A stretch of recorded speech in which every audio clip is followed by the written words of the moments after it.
Inflation up in Canada. Kelowna makes another list that we don't want to be on. Crossing the border into the U.S. is now a lot tougher, and another piece of Canadian history on its last days. Mark Carney being evasive.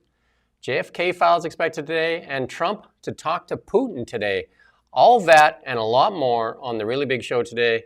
I'm Jim Check with Kelowna Now. With me, Ian Burns on the phone from Ottawa. Beautiful day in the Okanagan, blue sky, traffic flowing well in our live shot here from Landmark 6 high atop.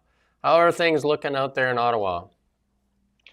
It's quite similar actually. Very beautiful day, very sunny. It's about 6 degrees, I think, right now. But obviously with that sun, it feels a lot hotter than that. Well, there you go. 71 days since government prorogue now. Sorry, got a little bit something stuck in there. And then you have to add a couple of weeks at least to that for the vacation that they were already on. I think the last time that Parliament was sitting was December the 17th, I believe. And there's one less chair in the House too, because Justin Trudeau took his chair. Yeah, he did, Yeah. and put his tongue out like a bit of an oddball. We've seen that tongue out in a couple of photos from the past that got him in a little bit of trouble as well. I don't know if he's Yeah, trying out for a funny kiss. Maybe guy. that's his new job. He wants to try out for Gene Simmons' role there. It's very similar. Weirdly, I mean, given his personality, you would expect that he was one of those politicians that was also in a band. That's like an entire genre of politician, isn't it? But I don't think he ever was he? More acting. Yeah, drama.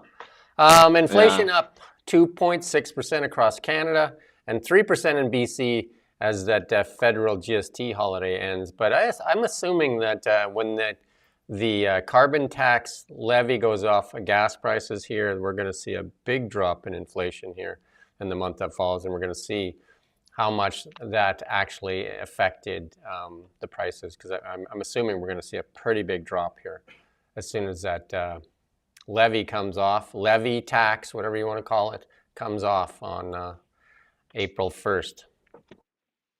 Yeah, it is going to be very interesting that, isn't it? Because then we'll have the whole month of April. So we won't find out till May. Yeah. But I mean, sometimes this makes very little sense to me, though, I must say, because Statistics Canada said that the reason inflation increased was sort of on a national basis. The reason that it increased, or one of the main contributors, was because that tax break ended on, I think it was the 15th of February, wasn't it? So like there was a half a month where that wasn't in place, and therefore things cost more, and that explains that inflation increase. But if you look at BC had a 0.8 percentage points increase in inflation, which is higher than nationally. And yet BC didn't really benefit very much from that Yeah. tax break. So I mean, obviously there's a lot more to it than just that. I think that's an oversimplification by our friends at Statistics Yeah, Canada. they might as well said because the sun came up and then it went down again. That's the reason it went up. Yeah. It is more to do likely with, like the tariff threats and that things. Definitely people probably buying more to stock up too as well. That could have driven some of the prices up. But we should see a dramatic drop off when the carbon tax comes off. Yeah, that'll be a huge one, and that'll affect all sectors of the economy, one would expect. It is a compounding carbon tax. We'll talk about it a little bit later, though. Kelowna makes another list, though, and this is not a good list. Kelowna makes a lot of these lists, and this is not a good list, right? So Kelowna had the worst rate among 49 urban areas in Western North America, and second among 300 urban areas across the United States and Canada for worst property crime per capita. I mean, it's absolutely astonishing that, isn't it, to think like these cities, even just this one here that we're looking at, which is the Pacific. I mean, you look at places like Los Angeles, Portland, Seattle. Like, I don't know. I mean, if people have been to these cities, which I would imagine a lot of the people listening to us have been there, they have some exceedingly sketchy areas, don't they? And I mean, San Francisco, as we were talking about earlier, San Francisco is almost like a frightening place to be, actually. Mhm. It feels fundamentally unsafe.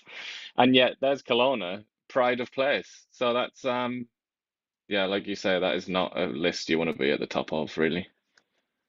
Yeah, no, it's I used to go to San Francisco a lot. I love that city actually.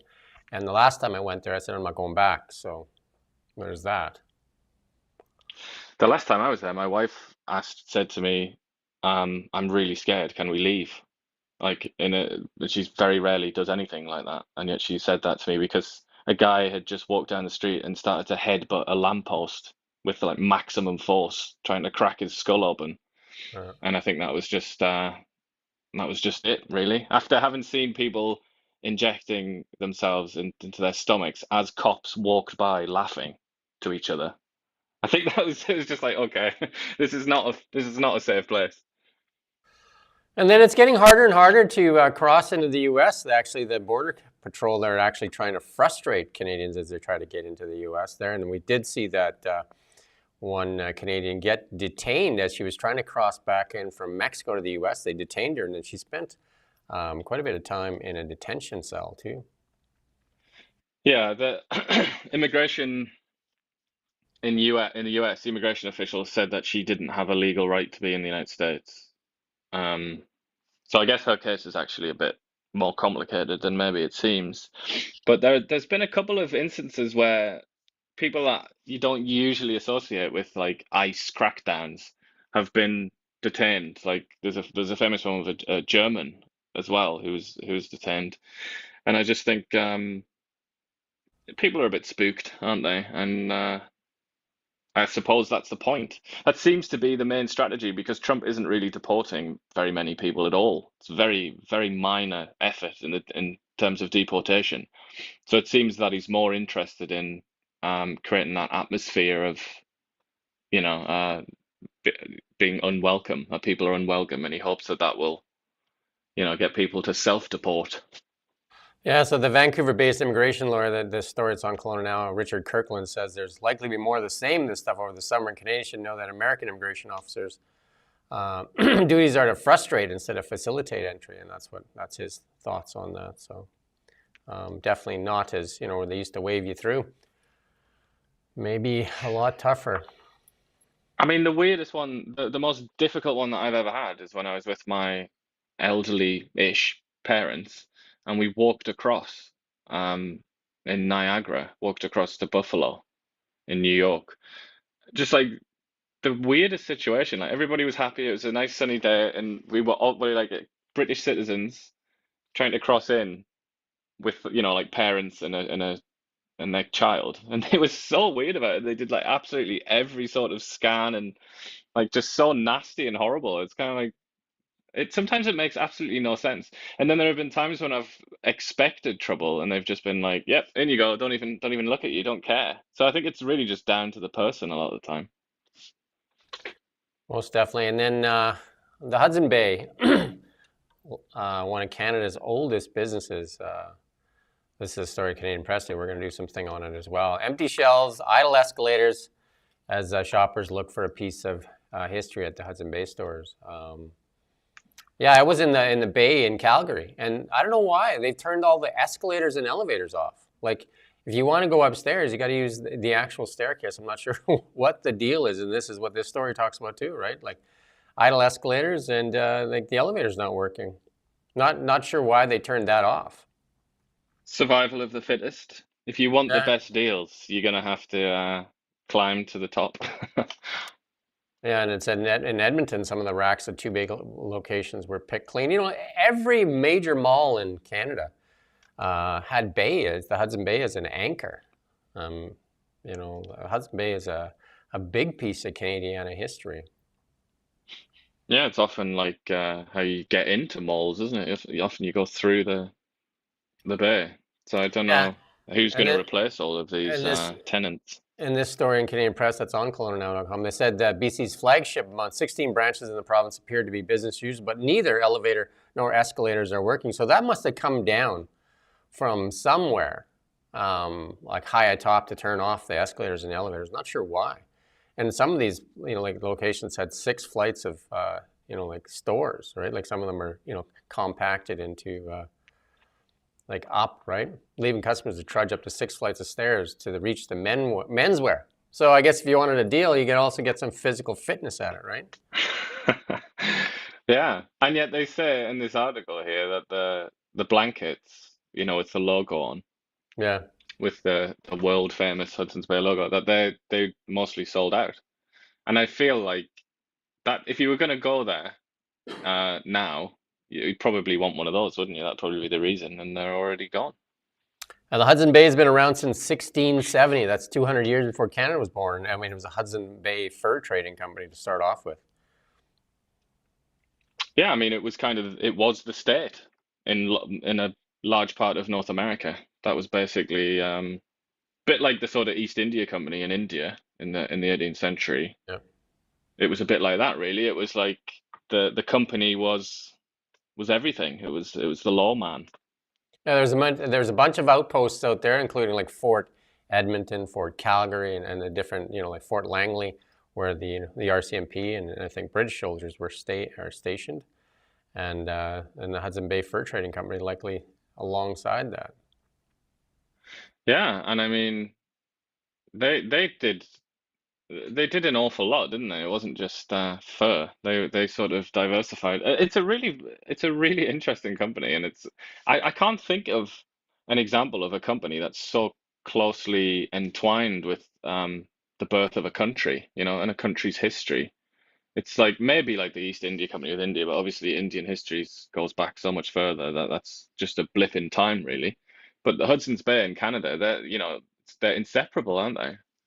Yeah, large department stores have been on the demise at least now for 10 plus years, right? With Sears, um, Simpson Sears prior to that, and the Bay, Zellers, which was a branch of Hudson Bay. They got rid of Zellers because they wanted to strengthen Hudson Bay. And then, here they are a few years later getting rid of Hudson Bay.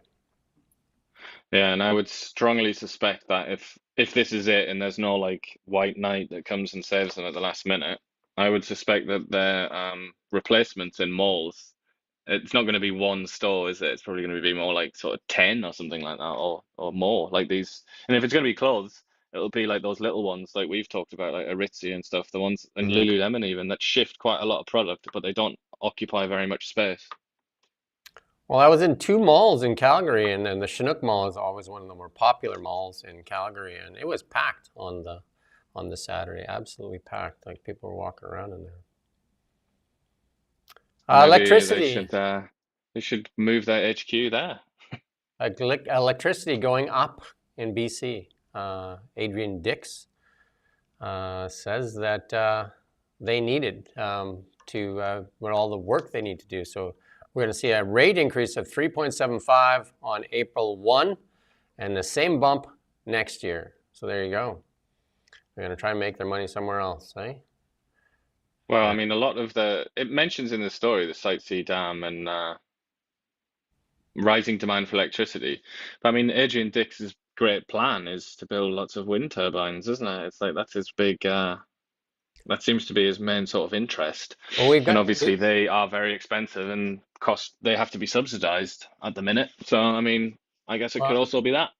we've got a story later on that he might get a good deal on some wind turbines, but we'll save that mystery for later as we go on here. So yeah, that amounts to about $3.75 per household if you're currently paying about $100 a month for electricity. And we've got a clip here from Mark Carney. So we're going to run this clip here first, and then we'll talk about it.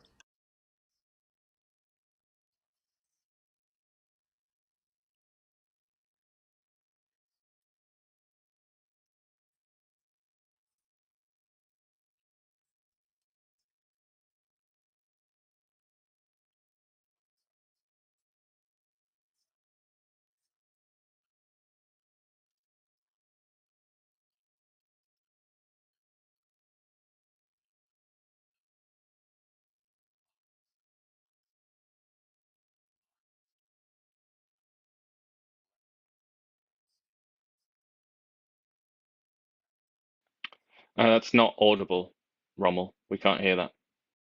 Rommel. You want to try that again, Rommel, or do you know why that wasn't working? We can come back to it, maybe. He's going to try and figure that out. We'll come back to it. Pierre Poilievre, you can put up the next slide, though, while you're trying to work on that. Pierre Poilievre has said that they need to repeal that carbon tax altogether, as opposed to just pausing it and keeping it on the books. And that's, he's saying if he gains government, that he will actually get rid of it instead of just pausing it. And then and Premier Eby says he's going to get rid of the carbon tax here in BC, and that's going to leave a huge hole in the budget for British Columbia. I'm not sure how he's going to fill that hole when we already have huge deficits in British Columbia.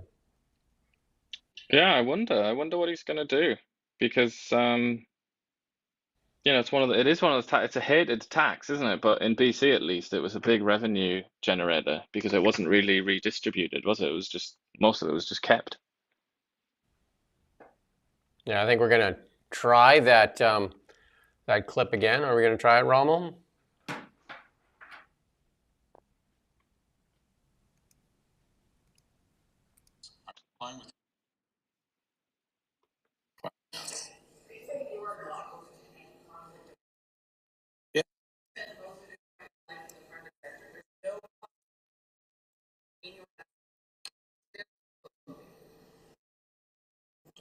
Look inside yourself, Rosemary. I mean,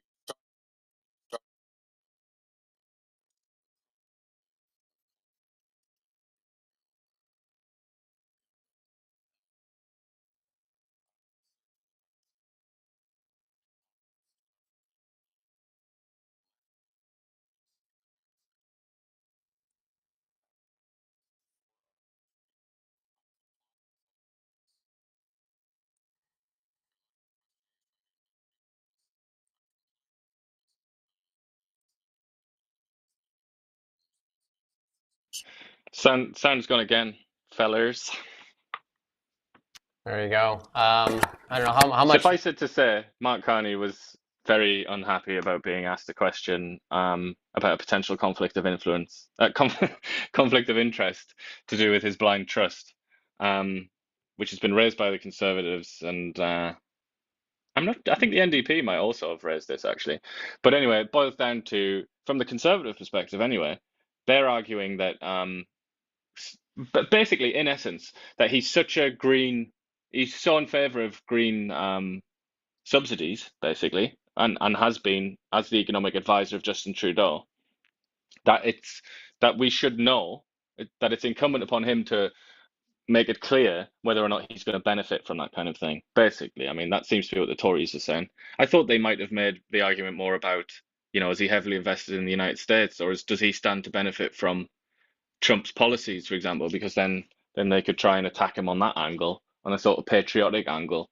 But yeah, the Tories seem to be saying what does he stand to benefit from? And they're also arguing that the blind trust thing is actually a bit misleading because a lot of his assets, they argue, through Brookfield and so on, are actually like really long term. So he knows what they are, and they're not going to be changed in that blind trust. So that's their argument anyway. He has refused repeatedly to even engage in that conversation with anyone really. And there, I mean, that wasn't the only journalist to ask that question, but he was very snappy. Found that very interesting. He sort of just like he got his he did a like a he drew a line under it with his hand, like a little slice. And it's like no. So he's just he obviously doesn't want to talk about it. Yeah, no, it's very like you want to compare him to Trump. Like Trump gets aggressive with reporters. This is a different type of aggressive where he actually tries to shame the reporter into even asking the question. Like it's just odd that he actually attacks Rosemary Barton there and says, "Look within yourself." Like what is that supposed to mean? Yeah, it was rather cheeky. I mean, it's quite patronizing, and he is a little bit patronizing, and he's kind of there's a hauteur to Mark Carney. There's like an arrogance, and I suppose if you try and get inside of his shoes, I'm sure you wouldn't manage. They're probably a bit too small for you. But if you could get into his shoes and imagine what it's like to be Mark Carney, he has been in effect like a top 0.1% in life since he was like 17 or something like that, when he got into Harvard University as a kid in Edmonton. And he's basically just, he's been on the absolute sort of like top row of the global elite ever since then. So that's like, what was that, like 35 years ago, nearly 40 years ago? And I think he just kind of, when the little people ask him questions, he's like, he just doesn't want to hear it, does he? Because I think he's so used to being the man in charge and being the kind of like the star of the show. I think he really doesn't like it. And if I'm right there, and that's a correct assessment of Mark Carney, then there are going to be a lot more scenes like this as the electoral campaign gets underway, because he's going to be asked a lot of questions, and inevitably he's going to get upset with them. Yeah, very evasive, and he even got stumbled into a few lies when he's tried to answer this question, and it's been kind of like rough on him. But he is heading to the Arctic today to talk about Canada's sovereignty. Any thoughts on that? It's interesting. I mean, let's see what he says. But like we've said many times before, sovereignty, it's not just a case of getting your map out and drawing a line around something and saying, this is mine, stay away from it. That's not how it works. I mean, in the fantasy world of like the United Nations and all the rest of it, that is how it works. But in the real world, that's not how it works. You need to have a good claim, historical claim, and more important than that, you need people there, you need infrastructure there, and you need military defenses. You need to be able to defend it. And in the case of Canada, the Canadian Arctic is so sparsely populated that you might as well say there's basically nobody there. It's so sparsely populated compared to, for example, the European Arctic, like or even the Russian Arctic. There is just no one there really. So we can't claim it in population terms. And then if you look at the military, I mean, we couldn't defend the Canadian Arctic from, name a country, Chad. If Chad sent a military expedition to the Canadian Arctic, we probably couldn't defeat it. So if he's going to go up there and just talk about sovereignty, then that's good for him. That's nice to hear, but it doesn't make any difference to actual sovereignty in real life. Now we have to remind everybody that protecting our Arctic is NORAD, which is really comprised of Americans, because we do have a fleet of 40-year-old jets that are supposed to be replaced at some point, but now they sound like they're going to cancel that F-35 order, which Justin Trudeau vowed he would never buy in 2015, and then in 2023 he said he was going to buy them, but now it sounds like they're going to cancel them. And then up there are F-22 Raptors, F-35s, all-American, and nuclear warships, nuclear subs, and nuclear icebreakers. Canada does not own a nuclear anything. Yeah, nuclear reactors, I guess. Yeah. I mean, theoretically, Canada has like quite a sort of glorious history in terms of all things nuclear, really. Like nuclear medicine, how they use I'm sure you know all about how they develop sort of really accurate tools and things, don't they, using uranium or whatever it is. That's like a big deal in Canada. Obviously, the civil nuclear program in Canada is very old, and it's pretty impressive in its own way. And then also the contribution that Canada made to the development of the atomic bomb that the Americans then stole and refused to share with Canada. So theoretically, Canada could produce a nuclear weapon pretty quickly if it really wanted to.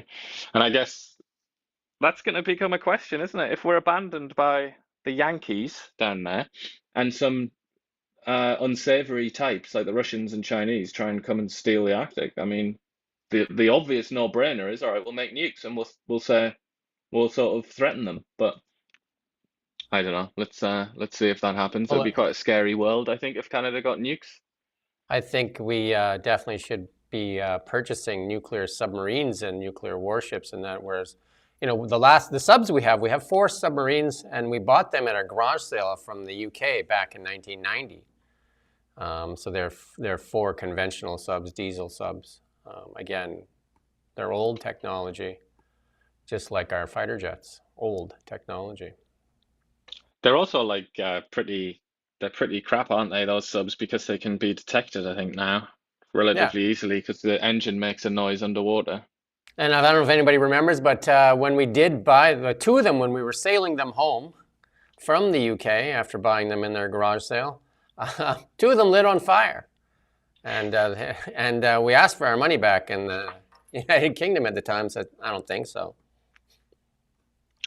Yeah, the British, I'm ashamed to say, somebody that was born and raised in that land, in that benighted land, the British haven't really been very friendly to Canada over the years. That's one example.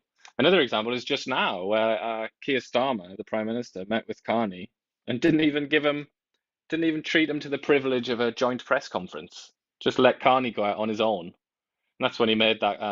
That's when he had a go at that Rosemary Barton, whoever it was. Like really, Keir Starmer should have been there, just like Macron was, and sort of said all the usual nonsense about the lovey-dovey stuff. It's like, so glad you're here, Mark Carney, but he didn't. It's like, where are the British when you actually need them? Do you have volume? You got sound yet, Rommel? Can we play another clip, or do you know?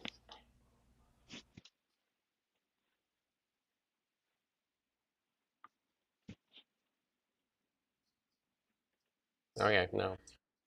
So we're having some sound difficulties today, and that's just Mark Carney was trying to explain that like Canada needs to have a carbon tax if we want to do business in the European nations. That the That only was really way. interesting, though. I thought. I don't know It's about so you, because important. It's too bad we can't that's the get first that. And Rommel, if you rationale. can figure out how to get that, that's a really important clip there, right? Yeah, it's the first example of a senior Canadian politician actually trying to justify the carbon tax, not with nonsense about climate change, because obviously Canada cannot do anything about climate change. It's scientifically impossible for Canada to do a thing about climate change. So it's a complete waste of time to do it for that purpose. But Mark Carney here has offered an actual rational explanation for why you would have the carbon tax. And he's saying we've done this because the US in 4 years, or maybe in the 4 years after that, will eventually return to caring about the environment, and they'll put the carbon tax in place. The Europeans do it, and other trade partners do it. And if we want to do business with them, they're going to demand that we have a carbon tax. I mean, if that kind of makes sense, though. I do wonder about. I wonder why he's so confident that it's going to last forever, and I wonder why he's so confident that, like, the British, for example, would turn down a comprehensive trade agreement with Canada just because of a carbon tax. Like, I'm not sure they would. I Well, think they would be so desperate for I think Canada's natural resources that they'd let it go anyway, I think the easier question to ask is: so you're saying that the Europeans do no trade with the Chinese or the Americans? Yeah, well, they don't do free trade. No. They don't do tariff-free trade. There are tariffs in place. They do it all through the World Trade Organization, and it's there's lots of protection that goes on. Obviously, I mean that's why Trump is so furious with Europeans, because he's desperate to sell them crap American cars that the Europeans wouldn't touch in 1,000 years. But yeah, that's the reality, that they do tariffed trade, whereas Carney's talking about free, like, full trade agreements where you actually, like, you have to sit down for years on end and negotiate a treaty. But I still think, even in that sort of circumstance, I don't think that the British or the Europeans would say no based on, like, if Canada had a kind of, like, a bit of a carbon tax of some kind of climate change, like, malarkey in the fine print. I think the Europeans would be like, all right, we'll take that. Let's go. Because they're desperate for growth. They're desperate for energy, minerals, and so on. I think Yeah. they would nod it through. I can't see how they wouldn't, and so it's just another way of promoting carbon tax. Um, It's interesting, though. I have to emphasize, it is very interesting to me that he's trying to justify it along rational grounds. That seems to me to be a big change. And I think that's going to be the difference between Carney and Trudeau. Trudeau tried to appeal to emotions and, like, really abstract nonsense that didn't make any sense. Like, we need to do this because of climate change, even though Canada can't do anything about climate change. Whereas Carney, he's kind of, the assumption on Carney's part seems to be the public are not that stupid. Like I have to give them a real logical explanation for this. And that to me, anyways, that's interesting, and that's like highlights the difference between the two men. Well, then let's look at this poll. Angus Reid Institute coming out and saying, look at the Liberals overtaking the Conservatives now. Yep, when they're saying majority territory.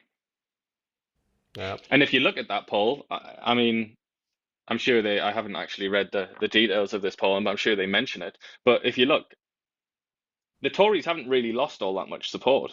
It's more that the Liberals have gained it, and they've gained it from the NDP. Look at the NDP there, down Yeah. more than 50% decline for the NDP. So I mean, this is all now, it's all going to rest on the NDP. Can the NDP chip away at Mark Carney and the Liberals, get back to 20% or so? If they do that, they'll be doing it at the expense of I, the Liberals, and that'll mean that the Tories will slip through. So I think that's kind of what it's all about, the NDP. I feel like the Conservatives should give some of their money to the NDP I if think they really that want to the win. I think if the NDP wants to have a shot, they might have to do the same thing that the Liberals did with Trudeau. I think they definitely have a leadership crisis there too. Jagmeet Singh saying things that are just completely outlandish, and he's gone off the deep end so many times. I also feel like he's never quite managed to break through. I don't think he's ever become a popular leader, really, Jagmeet Singh. He's always just I just don't, and to be brutally honest, I don't think he's like particularly I don't think he has a natural talent for politics. And I said this also about Chrystia Freeland, and I stick to that. I think that's an accurate assessment of Chrystia Freeland. I don't think her strength in life is politics. And I really don't think that's true about Jagmeet Singh, because he doesn't seem to know when to say things, what to say. He doesn't seem to know like the right time to make announcements. Like he doesn't seem to get anything right. And I'm sure the NDP in their ranks have got someone, some like union leader or something who's really charismatic that would be a natural politician. So I think that is true. Yeah, I think they probably should consider that, but I doubt there's much chance of that occurring before the election. Yeah, one of our readers asked of what's showing up in the poly markets, and it is, and the poly markets are reflecting. They are showing that Carney taking the lead here as well in the next Prime Minister of Canada in an election. So I there guess you people go. bet based on polls, don't they? So Yeah, I there's imagine obviously that a link between them. there's an influence there, right? But it still has the Conservatives winning the most seats though in the election, so which is interesting as well. Once the election is called, I think we'll see a clearer picture. The polls are kind of all over the place. It seems to be a dramatic change in the polls. Big news, though, today, and this is what a lot of people have been waiting for a long time, even in Canada. The files for the JFK assassination are supposed to be revealed today. Trump says that he's going to open the files to the public. So, Yeah, well, that's Nancy Pelosi in that picture, isn't it, that you've got there? Next to Kennedy. That just shows you how old Pelosi is. yes, at some point, she must be retiring at some point. Yeah, I'm sure when her heart stops, that'll be her retirement there. But it is Uh, interesting with JFK. I mean, realistically, what are we gonna see? I know Robert F. Kennedy Jr., the nephew of JFK, he's got all kinds of theories, hasn't he? And he certainly about his own father. He thinks his dad, Robert Kennedy, he thinks he was murdered by his own bodyguard or something like that, doesn't he? Like the Secret Service. He's convinced that that's the case. I'm not sure what this could reveal, because I mean the oldest sort of conspiracy theory or whatever is that the CIA did it, isn't it? But would the American government really release that information if that was the case? I don't know. It would kind of discredit the CIA, wouldn't it? I listened to So I somebody don't know. that did a lot of work on this and wrote a book on it, and said that what he expects today is actually that because Lee Harvey Oswald had been tracked by the CIA, and they kind of lost track of him, and they're just wondering how they lost track of him, because this was expected. So Yeah, well, he was a very dubious chap, wasn't he? And he'd been in Russia, hadn't he? And married a Russian. Or maybe she was even Ukrainian, now that I think about it. But he certainly had like links to the Soviet Union, and yeah, you'd think that they were really watching that guy. But I think the old like yeah, the CIA did it. That's the oldest one. And then the other sort of theory is that the bullet that the trajectory of the bullet couldn't possibly have done what it did, because it like wasn't there like 6 wounds or something? Like the governor in front of him got hit and it went into his thigh and his ribs and everything. And the argument is that they weren't level, were they? They weren't in line. So the theory is that the bullet kind of moved inside of Kennedy's body or something like that. But I mean, let's see. I mean, it Oh, would be nice, wouldn't it, if we could finally put all this to bed and then the let's conspiracy theories could be settled. let's hope this isn't as anticlimactic as the Epstein files, which are still, we were supposed to get that big reveal, and we really got nothing on that day, and then supposedly there's more coming. But Yeah, I mean, it does seem like it's just bait, really, isn't it, for the sort of supporters of Donald Trump? But let's see. I don't know. The JFK thing has been talked about for a while, like to release the files, because there was something, wasn't there some guy that died recently that he was like one of the last holdouts who was still alive, and they didn't want to kind of violate his privacy or something like that. And now there's like a real option to release the files. I don't know. I mean, I would expect more from this than the Epstein one anyway, put it that way. ask now what you can do for, ask not what your country can do for you. Ask what you can do for your country. Yeah, you couldn't say that you wouldn't hear a Democrat say that these days anyway. Would you? JFK, one of the most famous Democrats, and like a storied history for JFK. And then famously, too, also with Jackie Onassis and Jackie Onassis Kennedy, Onassis later, and then Marilyn Monroe. JFK, lots of mystery in that man, for sure. Yeah,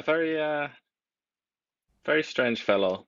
Became a bit of a drug addict in his final days, and obviously was incapable of standing upright or walking, so he became basically disabled drug addict in his last few weeks or months, and was also a notorious philanderer, wasn't he? The women used to come in, used to get them, used to get the Secret Service, I think, to kind of like bundle them up to his private quarters.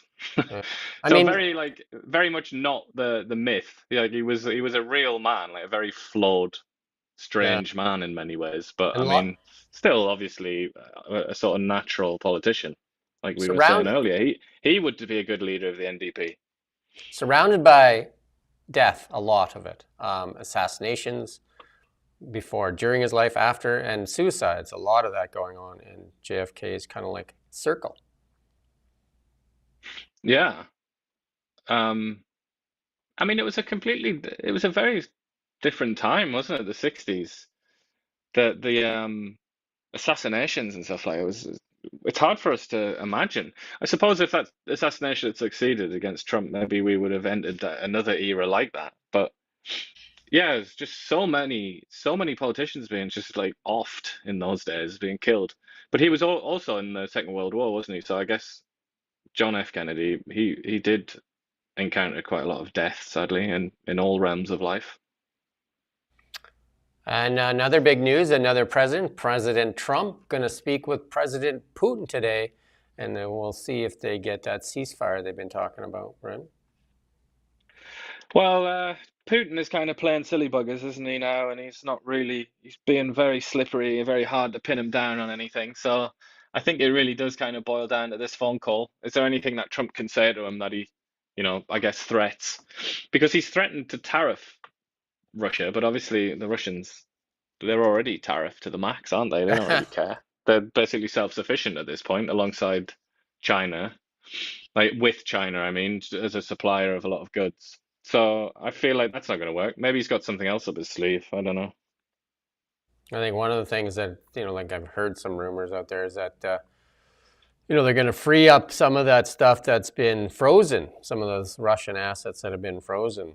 I wonder what would happen if like they unfreeze things and they go back, because a lot of American companies left Russia at that time. Even McDonald's, they just took them all over, and they basically have a similar look to McDonald's, and just that they just renamed it, have basically the same food and everything. Yeah, and there's also like there's that a lot of middlemen have popped up in countries like the Central Asian countries, China, India, and they're kind of like they're dealing with a lot of the oil. Obviously, the Russian oil is still getting out there. They're just selling it to India first and other places, and And then we're India buying it sells as it well. on. Yeah, we get it. Yeah, exactly. Yeah, but also just things like Gucci and all these sort of things that the oligarchs love in Moscow. Like they're still getting it. It's still coming in. It's just they buy it in like I don't know Kazakhstan or somewhere like that, and then just get it up, take it over the border, and Bob's your uncle. Add a little premium on top. The oligarchs don't mind because they got a lot of rubles to flash, and then that's it. So I mean, it was kind of in the event, nothing really changed. And then that McDonald's thing, that is quite funny, isn't it? Because it's just like such a brazen rip-off. But they seem to like it anyway. It's doing quite well, last I heard. Yeah. And then CBC had an article and says nearly 500,000 fewer travelers crossed the land border from Canada to the U.S. in February compared to same month last year.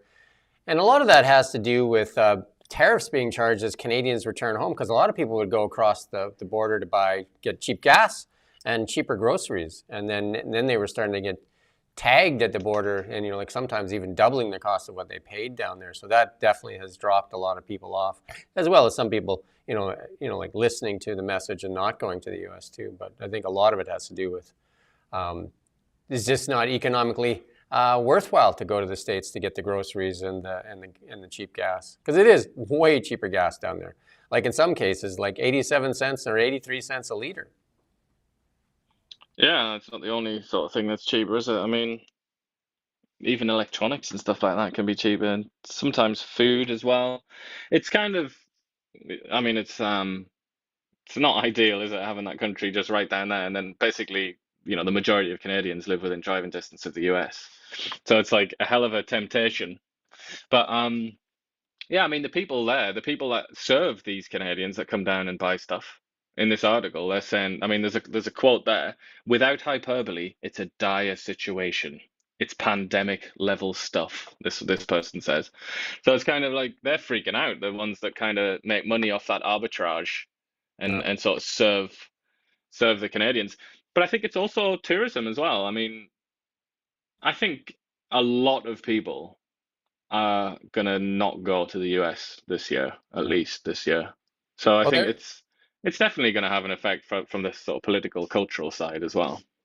there's a mall just south of Vancouver, in between Seattle and Vancouver, Tulalip, which was an outlet mall.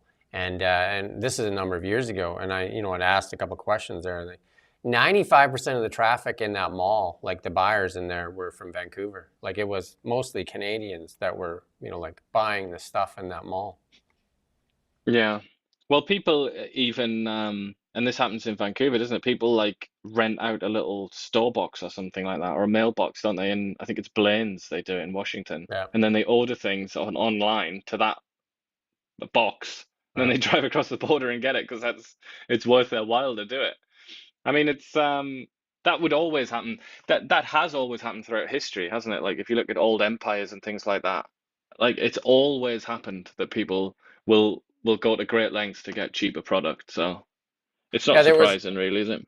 in our own little backyard here, in just across the border in Osoyoos, there's a town called Oroville, which was like an older town. It was kind of depressed, and an old bookstore, and they set up a post office, like a makeshift post office for Canadians, and they were just booming. I remember going in there a couple times, and the amount of traffic in there was just crazy, and they were just like their bookstore wasn't doing anything but this being a drop center, because a lot of free shipping in the U.S. So you get free shipping across the U.S. But getting shipping into Canada was super expensive, so people would just get it shipped there for free and then drive across the border and pick it up. Yeah.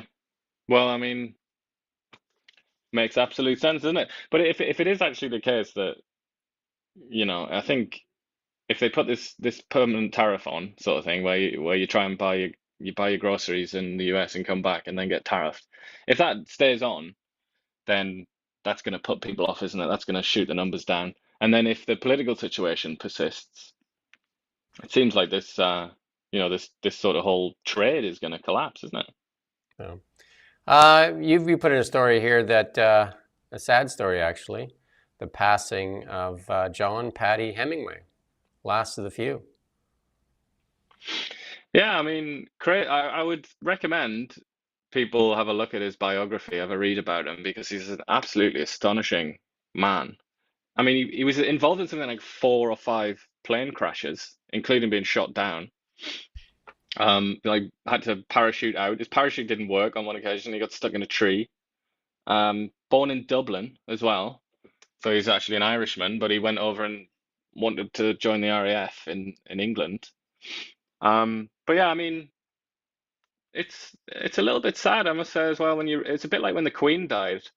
It just feels like these people from another era have died, and they were just giants, and we're sat here like dwarves trying to look up at them, and we can't even like see their heads because they're so much bigger than us. We are so like inferior compared to these people from the past, and I don't know. There's something like really sad about that.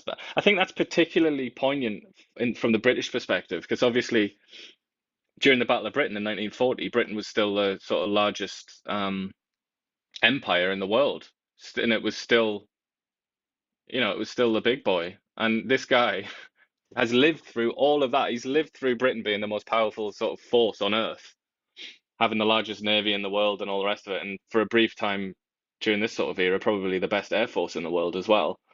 He's seen all that come crashing down, and then so he was alive a couple of days ago. Just look at the state of Britain. It's just like a medium sort of mid-ranking power with a low standard of living, and can't project power really anywhere, do anything. Nobody's scared of it particularly. It's just kind of like it's just a vassal of the United States, really. So I just think there's something very sad about that for me, I think, and it was the same with the Queen.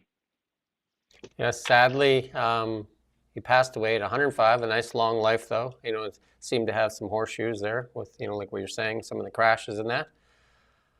And Luck of the Irish. That's what he said. Luck of the Irish. There you go. And then, and he fought in the Battle of Britain. So.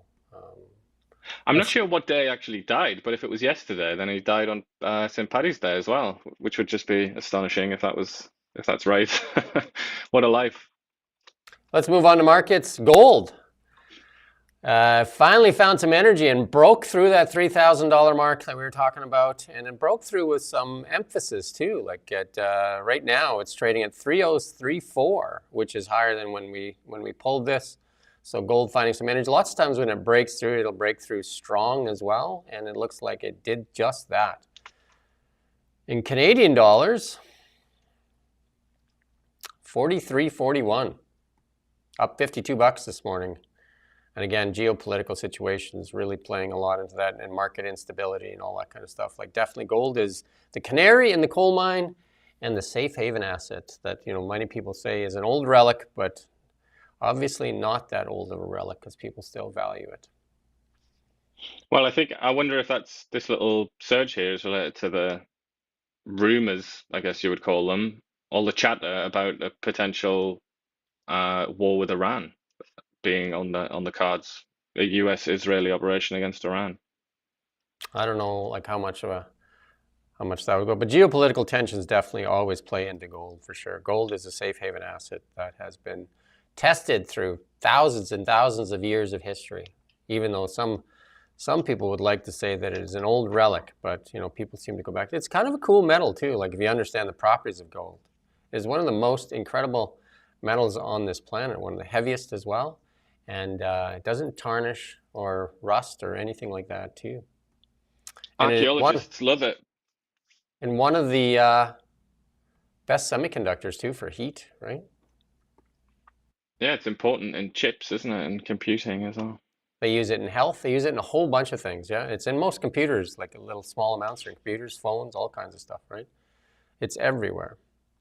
Bitcoin, what the young people would call the new gold. Hard to touch though. Hard to touch, hold, and feel. Still playing around with that $80,000 mark there. Looking like it wants to challenge that 100,000 mark again though. So for right now, taking a rest while gold takes center stage. How's that? Gold on the stage, Bitcoin backstage right now. Canadian dollar. You had a point you wanted to bring up there where somebody was blaming the Canadian dollar for the Trump tariffs. Yeah, let's see. It's the CBC article. The CBC in the middle of that article, because they mentioned the possibility of the exchange rate, the weak loonie being responsible for a decline in traffic south. And then the CBC put in, this is the sentence. They said the poor Canada-US exchange rate, which is partly driven by Trump's trade policies, has made jaunts over the border less attractive for many Canadians. But it's kind of when we look at this chart here, so Trump was elected in November. I mean, there is a little bit of a decline, but it's it's about a cent, isn't it? About 2 cents. And if you go back further, the declines, I mean, you go back there to September, that's the real decline, isn't it? Where you see like 4 cent decline. And that's before Trump was elected. So obviously, CBC needs that increase in their budget so they can buy a way to get to a chart, a link to a chart that actually shows the picture of the Canadian dollar. indeed. But I mean, I feel like for once they don't need to exaggerate to get people to hate Donald Trump. Like I think he's hated plenty already, and for very good reasons. So you might as well just keep it real, Yeah, because this is easy to debunk, right? You just have to look at it and see that is. Indeed. Your eyes are not lying to you. It's not a vibe. It's the real deal.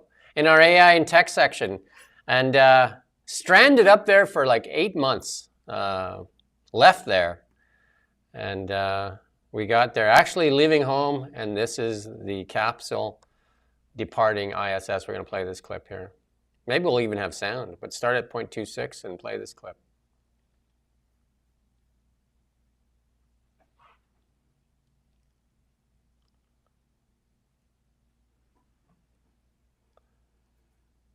There you go.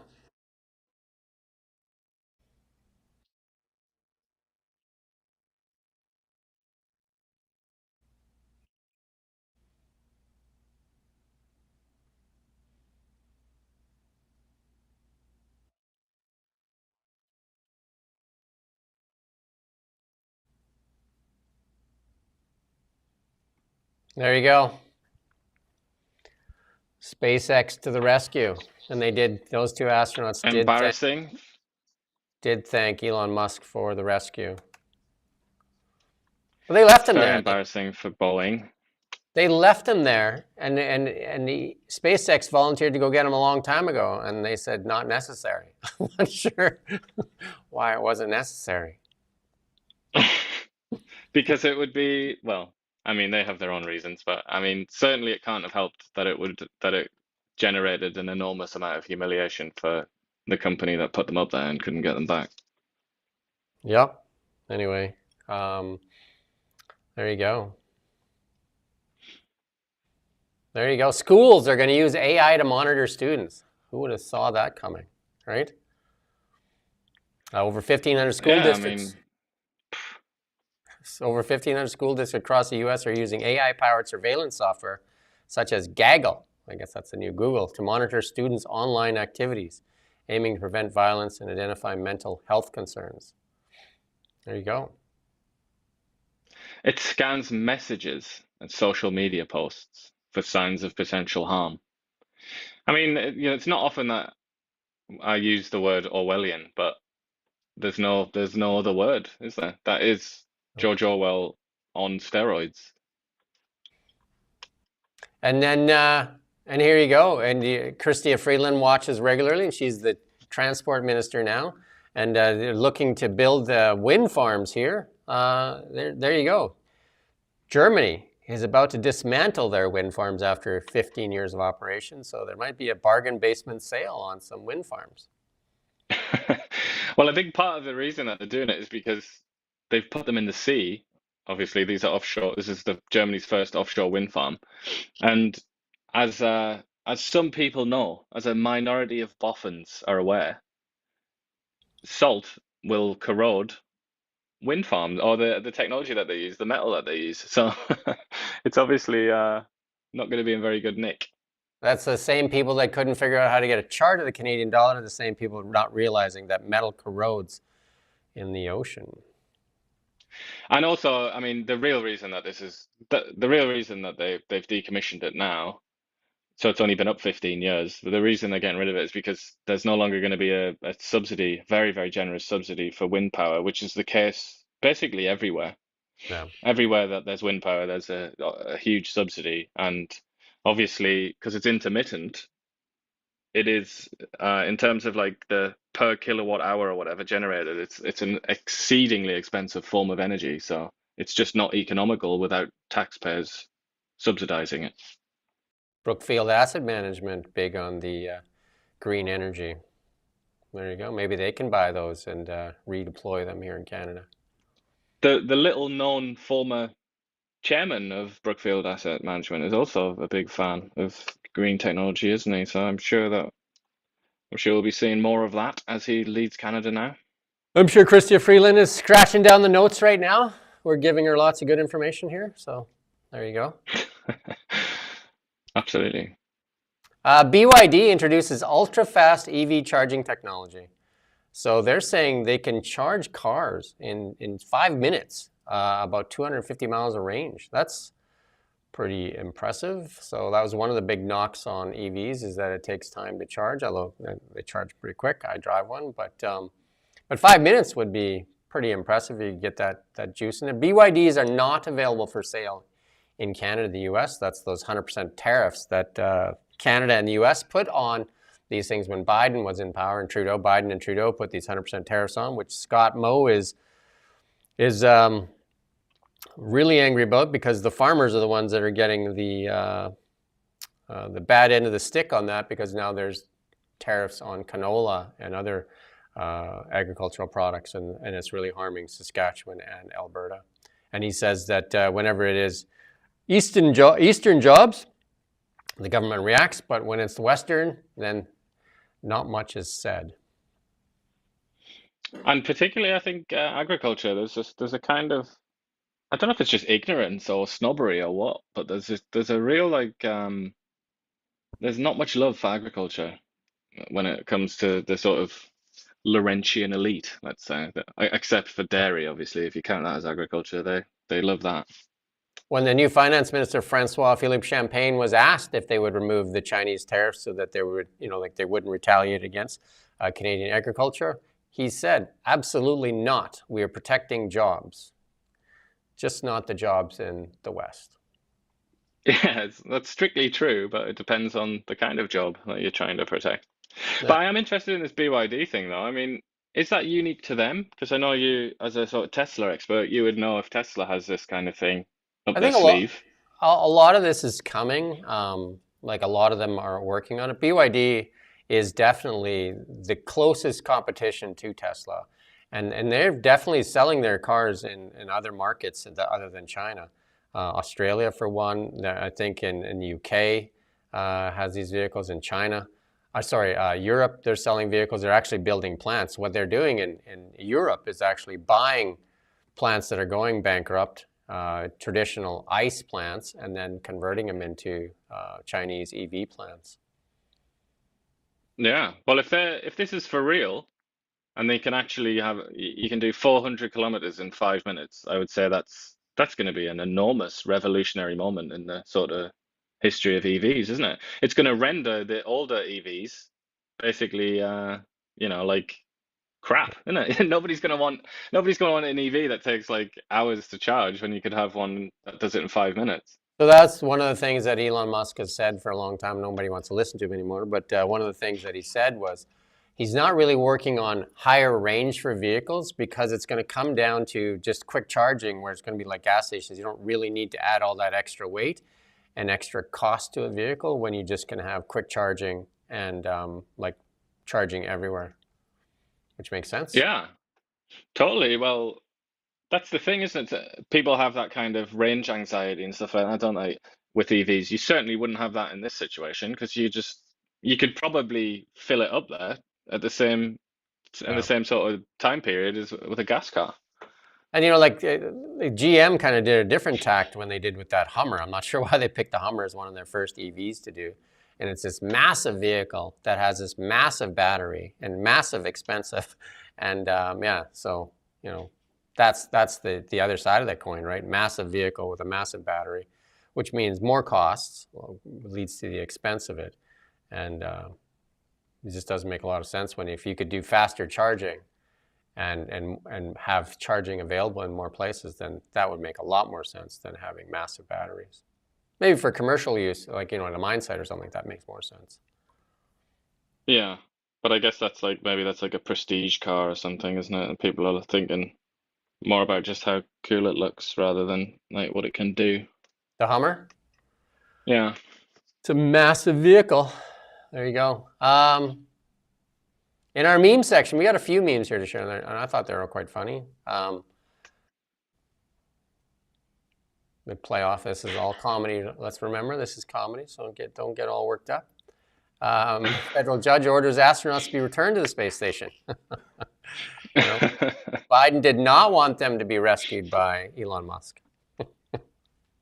Also quite a hilarious dig at judicial overreach in the United States, which I find coming from the sort of Anglo system, you know, and living still in the Anglo system in Canada, the power of the judges in America is like absolutely crackers, isn't it? How they can just kill like one random judge in some random part of the US could just kill the executives' ideas. Like they can work for years on a plan and then implement it, and the judge is just like, nah, and then it's just dead.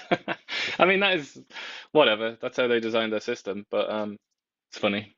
And Trump Turmoil, that's a good name for him, Trump Turmoil. And this is a funny one as well. Draws names out of the hat for the next country to torment. Trump's turmoil torment. And he's tormenting nations, and he just draws them out of the hat. How's that? That looks like an AI-generated image as well.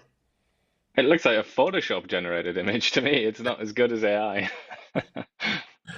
There you go. I don't know who he's going to attack next with his tariffs, but there you the last Probably one, a friend. a friend, and this one is funny as all get out. I was in Calgary actually at the mall, and my wife doesn't really want me eating any more sugar, so she's. But these Girl Guides are out in front of the Canadian Tire there, and they're in the cold, minus 15 in Calgary, and so I bought a box of Girl Guide cookies. They've gone up in price though, $6 for the regular cookies, because they also sell those mint cookies too, which I actually really like. But I'd finished off all the dark ones, and my wife's finally going to have one because we're driving home to Kelowna. And she said, would you want another one? And do you have a favorite kind? And then she says, obviously you do, because all the black ones are gone. Yeah, I'm not a big fan of the vanilla ones, so there you go. When's the last time you bought some Girl Guide cookies? Well, I tried to buy some a few weeks ago, and they didn't accept card. They only accepted old-fashioned money. And obviously, I was like, who carries money these days? I don't have any money, so it's been a while. Because you know, if you're going to be cash only, then you're not going to get much money out of people aged under like 60, I would say. They gotta get their little Stripe card or something like going on. Definitely. I also feel that way about the you know, I can't even remember the name of the poppies. Yeah, it's like, you know, I want to give you money and I want a poppy, but I mean, I don't have cash because nobody uses cash anymore. Well, So sorry, Mr. Poppy Man. Sorry, especially you being married, you're not allowed to have cash, right? All transactions must be monitored. Yeah. Talk about Orwellian. There you go. Don't let your wife watch this one. That's it for today. We'll be back tomorrow at 9 o'clock. It's about an hour long. We're just about bang on an hour today as well. And you can find us here on YouTube, streaming live, on X, streaming live, on my X, and on Kelowna Now's X.